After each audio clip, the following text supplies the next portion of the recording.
Welcome to Learn Commerce PU online classes.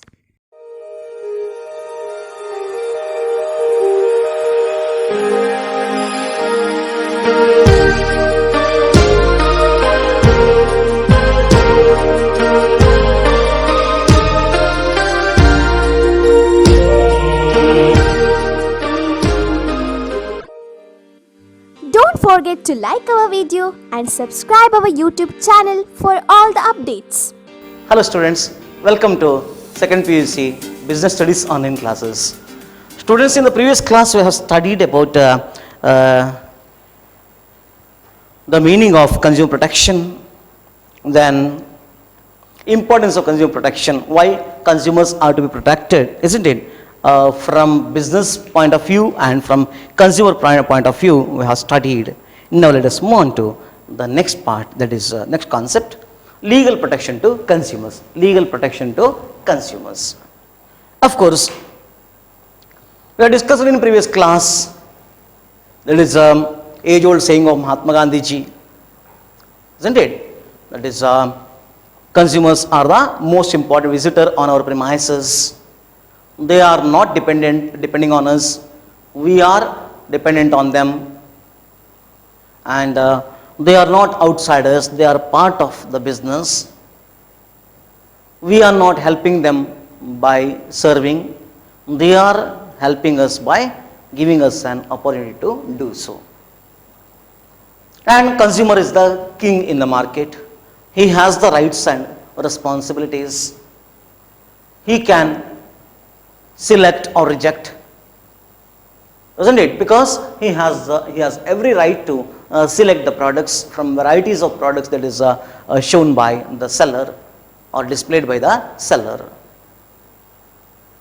And even then there are some sort of exploitation by middlemen and traders, like adulteration of food or adulteration of goods, or mixing, that is foreign particles or something else with the product and reducing its purity, making it impure, then wrong weights and measures, right?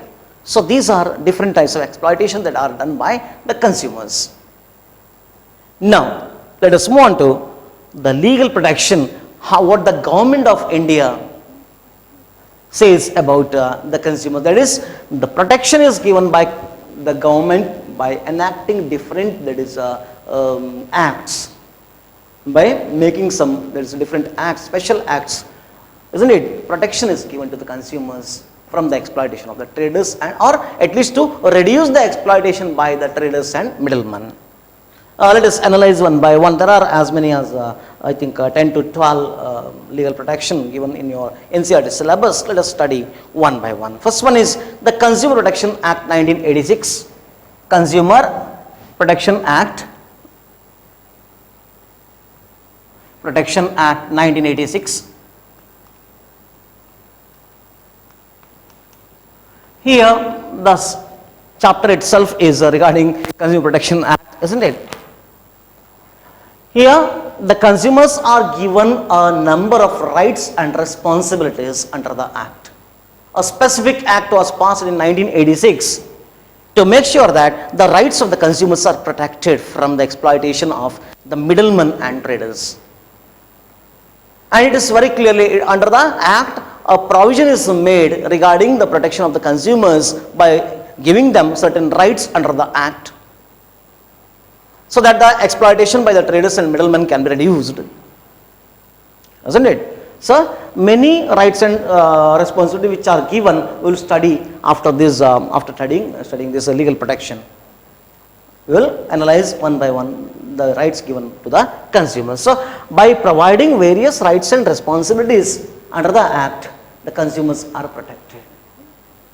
So consumer can go against the seller or trader. There are three-tier agencies to redress or to sort out the problems, isn't it? Consumer can file a complaint in the district forum, state commission or national commission. These are the three-tier agencies at three level. We will study it later. So by enacting all these things under the act, By creating such provisions under the Act, the consumers are being protected. So that is the first legal protection given to the consumers. Second one is the Indian Contract Act 1872. Indian Contract Act 1872. This you will study in detail in degree classes, isn't it? Or if you opt for CA, then there will be that is a business law comes under that. The Contract Act comes. Contract Act, that is mercantile law, we call it as, isn't it? So that is regarding the rights and obligations of each of the contracting parties. When we want to sell our property, when we want to buy any property, then we have to make an agreement. Agreement is it which creates obligations between two parties. Suppose Mr. A and B enters into an agreement to, suppose A agreed to purchase the property of Mr. B, they will enter into an agreement that how the process should be done, how much time period will be given to Mr. A to purchase the property, how much advance should be paid, and how much should be, what is the total consideration or the value of the property, isn't it? And who has to bear the expenses, all this, everything will be defined in the agreement. So an agreement is the reciprocal, that is a mutual understanding between the seller and the buyer, where rights and obligations are created under the Contract Act. So an agreement is enforceable. The promises made by each two parties to each other.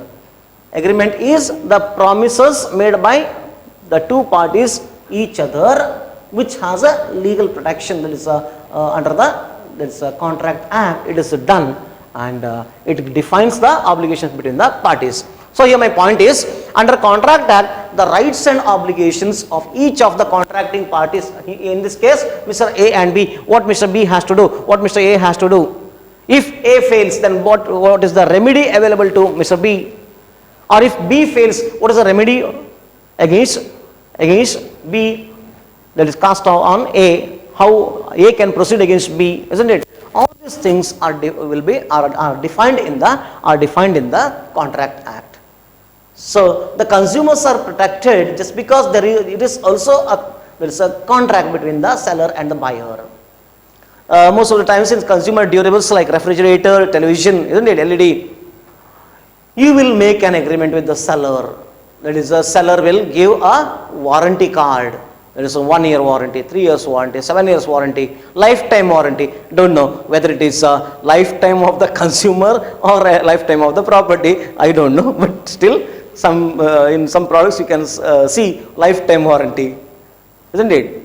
There is no clear. It is a vague that is a term which is used because lifetime means we cannot expect what is the lifetime of a person, isn't it? Can we? Even if it is of the product, can we say this is a ceiling fan I bought today for 20 years this will run without any repair? Can I say? It may get spoiled on the next day itself or on the same day sometimes, isn't it? You have erected everything and you have used, while using itself, when you switch on, blasts. What will you do? Isn't it? So we cannot say that this is the lifetime of the product. So it is a vague term which is used in the agreement. So whatever it is here, coming to the point, Indian Contract Act specifically mentions the rights and obligations of each of the contracting parties. So consumers, when they purchase, they will make an agreement with the seller, that is contract gets, that is started, isn't it? Then there will be that is obligations cast upon the buyer to make payment for the purchase, and there is liability cast upon the seller to deliver the product as per the agreement entered into between the buyer and the seller. Am I correct? Yes. So that is what the Contract Act is, which gives legal protection to the consumers. If the buyer fails to pay the amount, maybe sold on installment basis, 3 installments paid, then buyer says, don't come to my house, don't ask money, isn't it? Now it is COVID. Going on it is, friends. Those people who have money, they are not paying.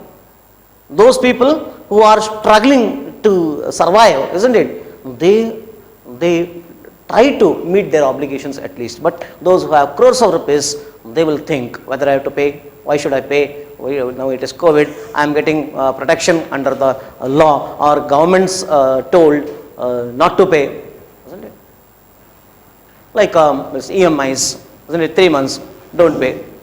But ultimately what happens? The banks made it very clear that if you are not paying, we will not ask. But remember, interest will be charged on the pending amount also. Ultimately, burden will be on the consumer. If you have money, pay.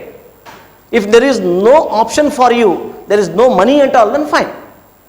But liability will increase. The person who is deferring EMIs, liability will be cast on him to make more payment, that is including interest, isn't it? Interest part will increase, that is there. It is not that 3 months installments will be free, no, that has to be paid later along with interest, friends. So liability increases, remember this. So here consumers, they will be protected under the act, that is how to make the payment, how to prepare the agreement, how to purchase the property, isn't it? How to purchase the goods, and if money is not paid by the buyer, what remedy is available to the seller, isn't it? All these are there defined in the act. That is another legal protection. Next one is the Sale of Goods Act 1930. The Sale of Goods Act. Sale of Goods Act 1930. That is, when goods are sold, as I already told you just now, isn't it? That is a type of contract. A separate, that is, act is passed by the government, that is called Sale of Goods Act in 1930. While goods are sold, whether it is sale or return basis, whether it is concluded sale, isn't it? Or it is just order booked is not a sale at all, remember, isn't it? When a person books an order, then it is not a sale at all unless the money is realized, isn't it? So even if the money is paid in advance to book an order is not a sale, remember. Or sale or return basis is there. There the buyer has to approve the goods. Till he approves, it is not a sale at all. So here, what are the obligations that are cast on the buyer and the seller when the sale of goods is effected? Goods in the sense, anything for that matter, consumer durables or groceries, anything for that matter, when a person purchases or uses the services, then it becomes a good. And for that, there will be a separate act which defines the liabilities, that is conditions and warranties. What are the conditions that can be imposed, which conditions should not be imposed, isn't it? So all these are defined under the Sale of Goods Act so that the consumer gets protected. Otherwise, the seller may breach or break the rules of the law of the land, isn't it? Fourth one is the Essential Commodities Act 1955. Essential Commodities Act.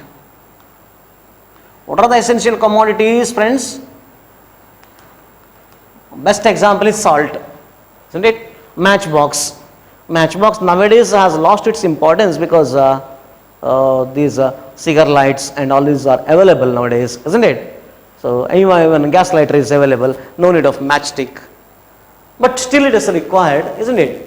Still they are there. Essential Commodities Act 1955. Under this, what the government has done is, it has segregated some of the products under a certain category, specific category, which are called essential commodities, and they are such commodities which are required for the consumer for their daily life, and whatever the price is, the consumers need that product. Like salt, even if it is 200 rupees per kg or 1 rupee per kg, you must buy it. Am I correct? You need it.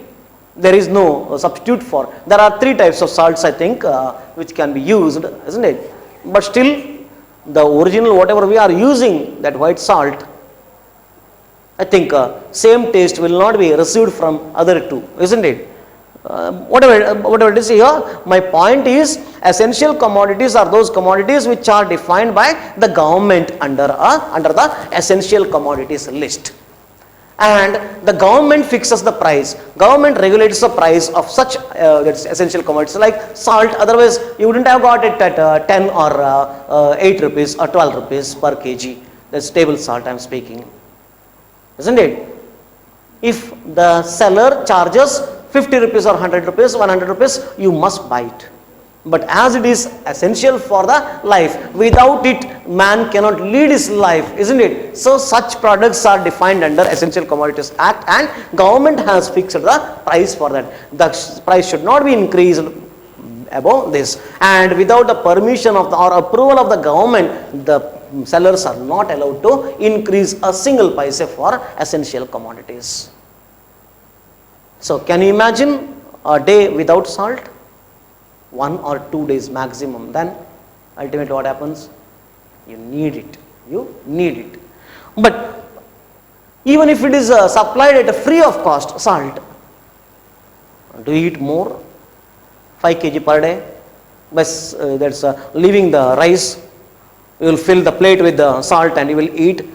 Whether it is possible? No, right? It is not possible. You will consume the same quantity, neither less nor more, because there is a particular level which you need. It should be there. This much of salt must be there. If it is more also, you will not eat it. This is too salty. I don't want it. There is no salt at all, isn't it? So that is a particular level is there. That should be there in as a taste, because human beings, they are nowadays especially, isn't it? Chatpata and all these things people like very much, like gobi Manchurian or all those things, snacks especially. People like, isn't it? Instead of that rice and all this traditional food.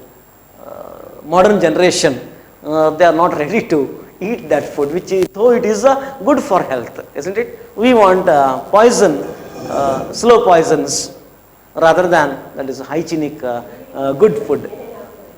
That is the condition of the day, whatever it is. Let us come to the point here. Essential Commodities Act was passed to restrict the prices of the essential commodities so that the consumers gets protection. Otherwise what happens? If the essential commodities prices are not fixed, then there is every chance for the seller to exploit the consumers by charging exorbitant prices, higher prices. So this act was passed to protect the consumers' interest. Next one is the egg mark, that is Agricultural Produce Grading, isn't it, and Marking Act. Agricultural Produce Grading and Marking Act. Grading and Marking Act. This was passed by the government in the year 1937. 1937, Grading and Marking Act, isn't it? Here, the government has made it compulsory to grade the products and to mark on the products, like ISI mark, isn't it? Or ISO for organizations, and even there is an egg mark on food products. If you purchase ghee, that is a branded ghee, isn't it? Then there must be agriculture, that is a egg mark on the ghee.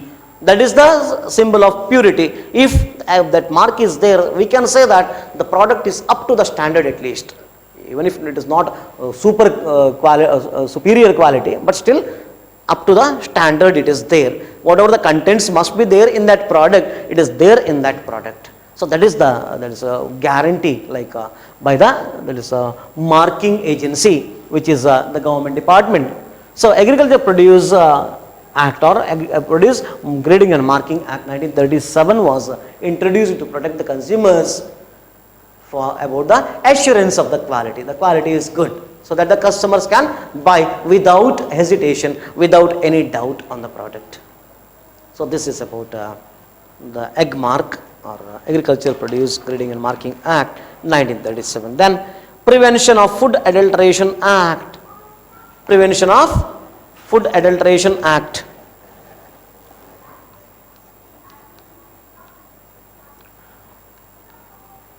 I gave you some examples like mixing of yellow color with turmeric powder, mixing papaya seeds with the pepper, isn't it? And there are some areas, friends, if you go to northern places, same color stones are available. White rice, you can mix white stones. Such color stones are available, small stones. If you mix 1 kg with the 1 bag of rice, 50 kgs of rice, 1 kg rice may be costing rupees 40 rupees suppose. By selling 1 bag, easily you can earn 40 rupees extra. Am I correct? Profit margin is there, no doubt. See, one person who has purchased sugar bags, every day he sells 10 bags of sugar. 10 bags of sugar. Or take it as 20 bags of sugar. He sells the sugar at the same rate at what price he has purchased. How it is possible? Bought at rupees 40 per kg suppose, and he sells at 40 per kg. How he can survive then? The answer is by selling the gunny bag, empty gunny bags. They are very costly. That is sugar bags. They are very costly, isn't it? So, for 1 bag maybe 50 rupees. So 20 bags means 1000 rupees he has earned per day, 30,000 per month. Enough, right? Yes. So these are the calculations in business. So here Prevention of Food Adulteration Act. You might be knowing that is gobi Manchurian becomes so tasty. Why it is? Because they add some, that is what it is called Ajinomoto, something like that in isn't it, Kannada? So that is after mixing that, the taste comes. Or in ice cream, tasting powder. What is that?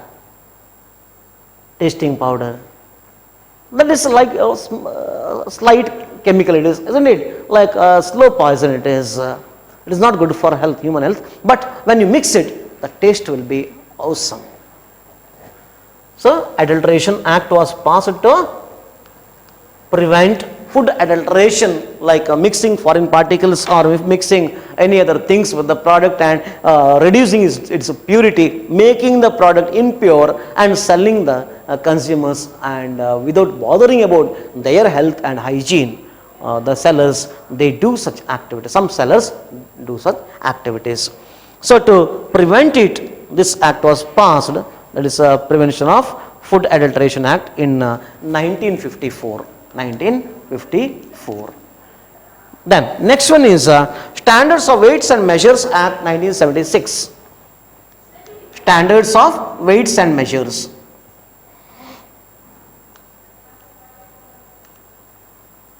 Weights and Measures.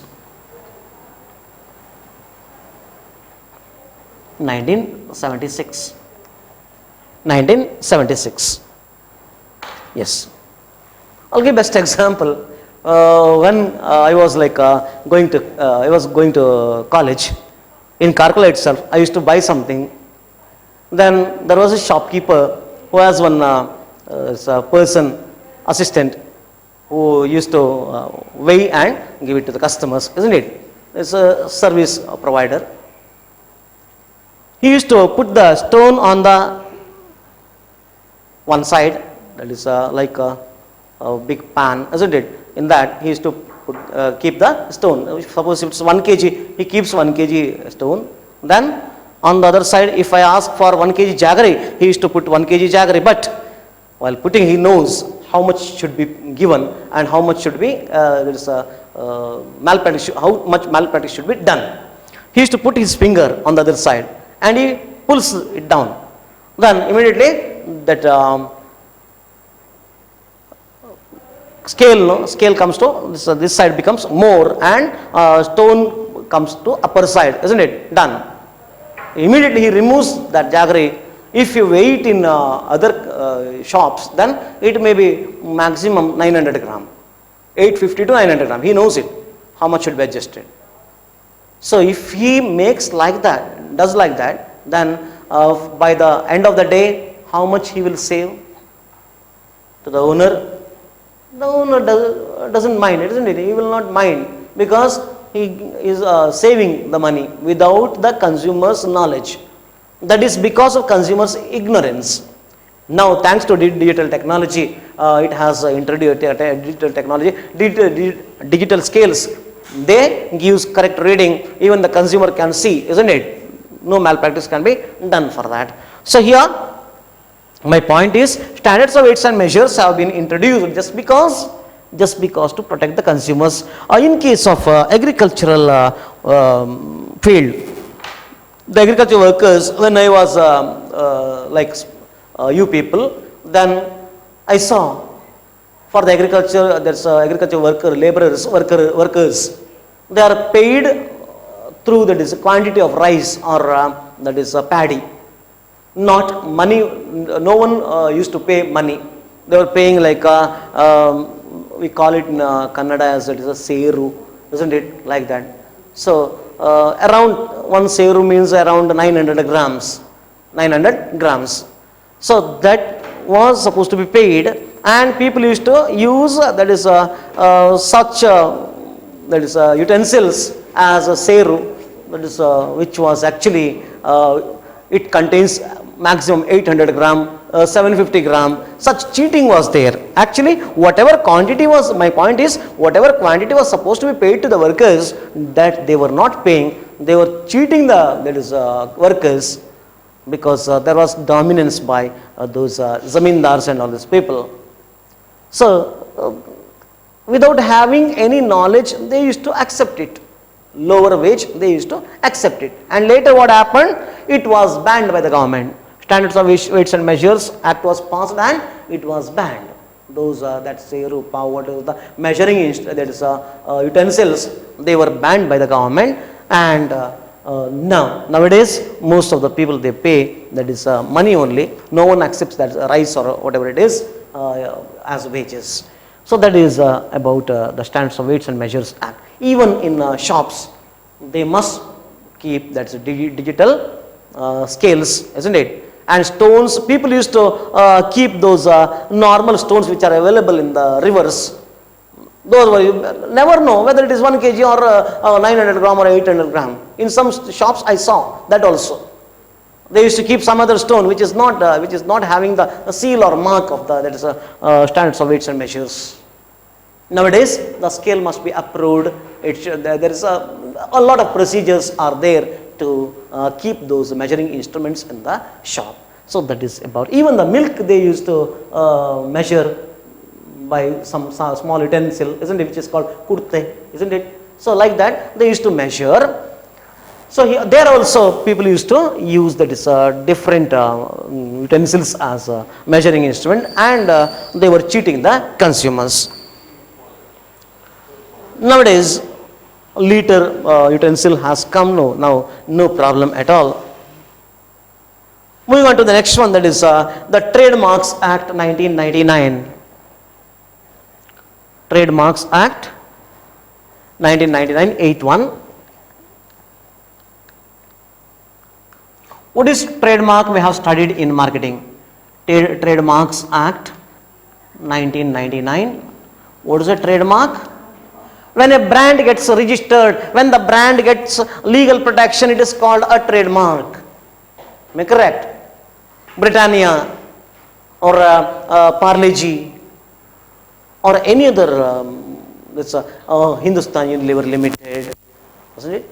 Actually, Hindustan Unilever Limited, it markets the products mostly than manufacture, isn't it? It has a big manufacturing unit in Northeast also, but mostly they purchase and they do the marketing and they will put their name.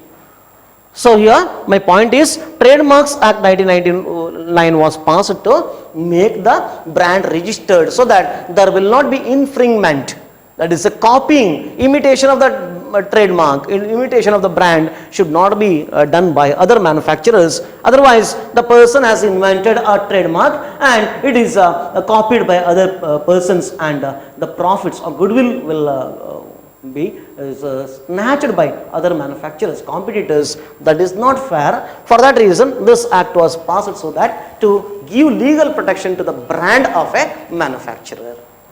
so that there will not be any copying or imitating of the brands. Like I told you in my previous classes, Reynolds 045, Reynolds fine carbure was the first, that's a very good pen that was introduced, and later most of the manufacturers they started imitating the brand, that is name 040, 040, isn't it? Reynolds fine carbure, someone 045 Rayons fine carbure, someone 045 Reynolds, Y is not there, like that. By removing one spelling or something, doing something, they made it distinct, and actually the color, everything was the same, and they used to do like that. That is imitation of brand. For that, protection of the, that is a genuine, that is manufacturer or the brand owner was the requirement of the day, and government has passed this act, that is the Trademarks Act 1999, to give protection to the consumers, that is they will not get cheated from duplicate and original. That was the intention of the registration of the brand. Next one was the Competition Act 2002. The Competition Act 2002.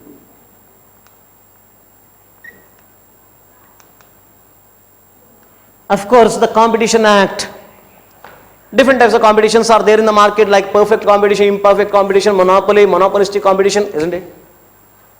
No. My point here is, when the person becomes monopolist, then that is a monopoly means what? A single seller controls the entire supply of a market where there are no close substitutes. There are no close substitutes, only that is the supply, entire supply is controlled by the single seller, where he can exploit the consumers by charging exorbitant prices, that is extra prices. Now you are seeing in the market, it's beans, isn't it? How much? 120, 100, someone sells at 80, someone sells at 120, 40 rupees difference. See, just see friends. A matter of some yard distance, you can see the difference in the prices. Someone is happy with a meager margin, someone is not happy, he wants to more than double, isn't it? Like that. So that is exploitation of the consumer. That is nothing but exploitation of the consumers.